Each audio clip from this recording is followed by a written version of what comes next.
Yang mana suka kaki sambung gear tu, sambung gear tak nak tarik kelas ataupun lambat tukar minyak hitam ataupun minyak hitam kotor ataupun apa-apa yang melibatkan lubricant dan juga proses gear shifter yang tak mengikut proses yang ditetapkan, korang kena terima hakikat bahawasanya korang akan ada risiko di bahagian gearbox korang, terutama gearbox 6. Sebab nombor 6 ni biasanya orang hujung-hujung ni kadang-kadang tak tarik kelas pun, main sambung gitu je, tukar ikut dan dia. Kadang-kadang kena tak kena tukar je, motor tak gagah pun tukar je gear 6. So korang gear 6 ni sekiranya motor korang dah statik, main dalam jam pun korang main gear 6, memang lama-lama memang motor korang gagah, tapi korang tahu ke dia tengah stres ke tak stres masa tu.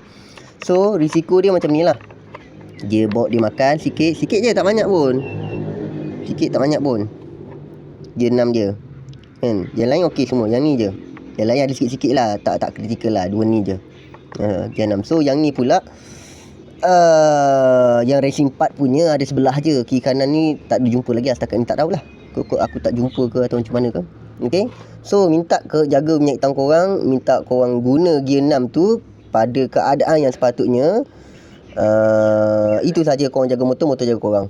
Terima kasih. Assalamualaikum. Spek 63 boleh naik 13, baik korang pakai standard punya. Boleh naik 13, 14 lagi better. Motor standard kilang tapi boleh pergi 120 saja. Masalah RS dan RSX, jom kami bantu pulihkan top speed anda. Masalah RS atau RSX 150, kami bantu dari 750 sahaja. Warranty sehingga 3 bulan.